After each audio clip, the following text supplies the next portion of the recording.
O ministro dos Transportes, Renan Filho, deve concorrer ao governo de Alagoas e o ministro dos Portos e Aeroportos, Silvio Costa Filho, deve concorrer ao Senado por Pernambuco, que é o seu estado de origem. Outros ministros também devem concorrer ao Senado: Carlos Fávaro, do PSD de Mato Grosso, e também Alexandre Silveira, do PSD de Minas Gerais, devem disputar aí as cadeiras para o Senado Federal. E diversos outros ministros, Rafa, devem concorrer à Câmara dos Deputados. Eu trago aqui como exemplo tanto o ministro da Previdência, Volney Queiroz, e também Aniele Franco, que é atualmente ministra da Igualdade Racial. Então, diversos ministros vão começar a se afastar dos seus cargos como o Gadelha falou, precisam desse prazo, né, de descompatibilização dos seus cargos de ministros para concorrerem a essas cadeiras agora aqui em 2026. Outros deles precisam ainda definir o seu futuro político e, para isso, eles dependem ainda de uma conversa com o presidente Lula.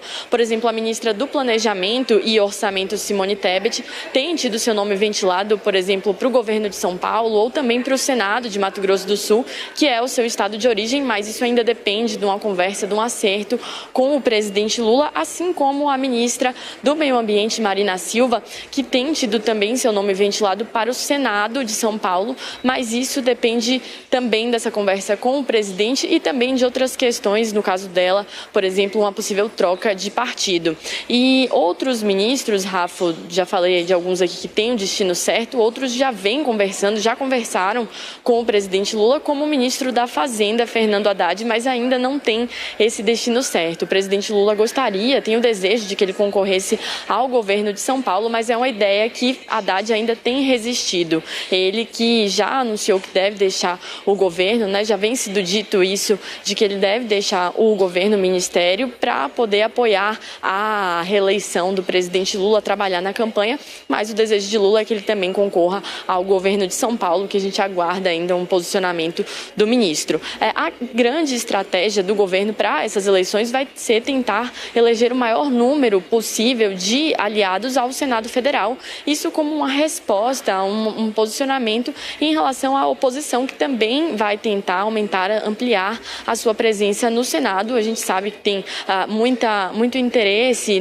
estratégico no Senado Federal, porque os senadores eles têm o direito de apresentar, por exemplo, apresentar e votar pedidos de impeachment de ministros do STF. Então, o governo federal pretende marcar essa posição, mas lembrando que lá em dezembro de 2025, no finalzinho do ano passado, na reunião ministerial, o presidente Lula pediu para os seus ministros ganharem os cargos que eles vão disputar. Então, a gente vai ver também aí um posicionamento pragmático, estratégico, para que eles consigam eleger o maior número de aliados nos locais em que eles se candidatarem, seja para a Câmara dos Deputados, para o Senado Federal ou até para os governos estaduais. Lembrando que os ministros têm até abril deste ano para anunciarem as suas saídas dos ministérios, para que eles possam concorrer a esses cargos. Eu volto com você. Muito obrigada, você fica com a gente. Felipe, essa movimentação, óbvio, é esperada em todas as eleições de ministros que deixam os cargos para concorrer, seja para deputado, seja para o Senado.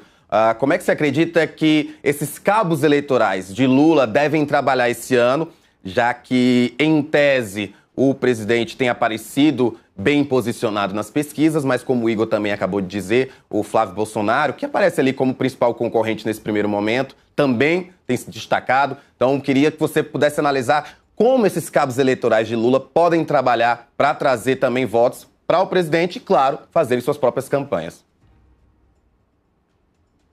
Tem uma questão muito estranha, né, no nosso presidencialismo, que diz respeito à questão da coalizão, né? A questão de como vai se comportar, né, o Centrão. A gente sabe que o Centrão, né, que grande parte desses 20 ministros aí que vão sair do governo Lula para disputar as eleições são políticos e ministros representando o Centrão, União Brasil, PP, republicanos.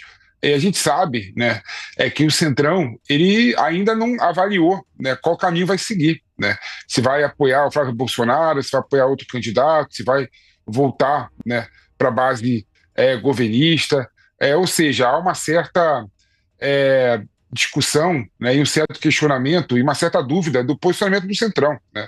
O Centrão ele é fisiológico, né? Ele é pragmático, né? E aí ele ainda não decidiu que lado vai. Claro que quando você vê que o Lula tem grandes chances, né, de ser reeleito, né, a tendência do Centrão, obviamente, é abraçar a candidatura do Lula, né?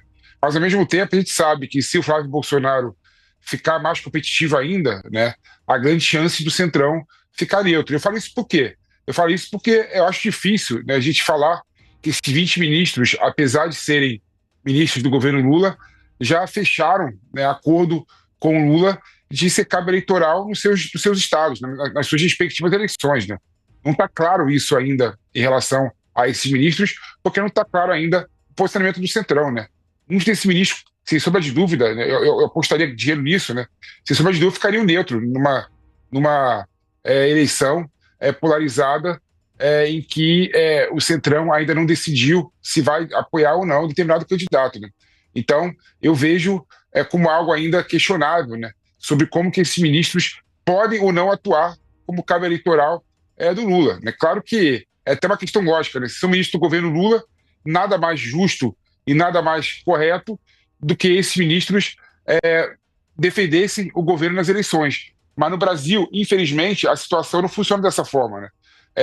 O Centrão e os políticos são fisiológicos, são pragmáticos, então na minha opinião, é muito nebuloso ainda como esses ministros vão atuar em relação ao processo eleitoral, né? E cada vez mais próximo das eleições, né, a tendência, no meu modo de ver, caso seja polarizada as eleições, é o Centrão ficar neutro, né? Ficar meio que aguardando quem vai ganhar as eleições para poder formar a base do governo, seja qual governo for. O Centrão agindo como Centrão. E, Felipe, o Igor Gadelha tinha comentado a respeito dessa expectativa do que é que o Tarcísio de Freitas vai fazer até abril, quando ele deve ou não se descompatibilizar para concorrer à eleição, e acabou, nas informações que a Camila trouxe, né, de que há essa expectativa também, até um incentivo do governo federal, do presidente Lula, de que o ministro Haddad concorra ao governo de São Paulo. Vamos aqui fazer uma análise, né, futurística. Você acredita que Haddad consegue bater de frente com Tarcísio de Freitas nesse momento, caso Tarcísio decida concorrer ao governo de São Paulo, à reeleição e não à presidência? Esse é o grande ponto, né? Como que vai se portar o Haddad, né, se vai disputar a eleição ou não, em 2026. Tem gente falando que ele deveria disputar o Senado Federal, que é uma eleição muito mais tranquila, né, do que a eleição para bater de frente com o Tarcísio de Freitas, que tem praticamente garantida a sua reeleição em São Paulo. E para o Haddad é muito ruim, né, disputar uma eleição perdida, porque ele perdeu as últimas 3 eleições que ele disputou, né? É bom lembrar isso, né? Perdeu a eleição para a reeleição para prefeito de São Paulo, perdeu a eleição para governo do estado de São Paulo, ou seja, é uma pessoa que... E para a presidência da República, né? É bom lembrar que foi o indicado do Lula para bater de frente com o Bolsonaro em 2018, né? Ou seja, o histórico eleitoral do Haddad, né, de fracasso, teoricamente não coloca ele numa situação confortável de perder umas eleições novamente o Tarcísio de Freitas para o governo do estado de São Paulo, né? Então eu não imagino que o Haddad realmente vai esse caminho eleitoral. Talvez ele até saia para senador, e aí ele teria, né, a possibilidade de ser eleito, porque são 2 vagas a serem disputadas e faz parte do jogo eleitoral e político do PT e do Lula formar uma maioria no Senado Federal, né? Até porque a gente sabe que esse também, sem sombra de dúvida, é o desenho feito pelo bolsonarismo e pela direita, né? Ter a maioria no Senado Federal para poder também, né, conseguir pautar e conseguir iniciar o processo de impeachment do ministro do Supremo Tribunal Federal, né? Essa estratégia da direita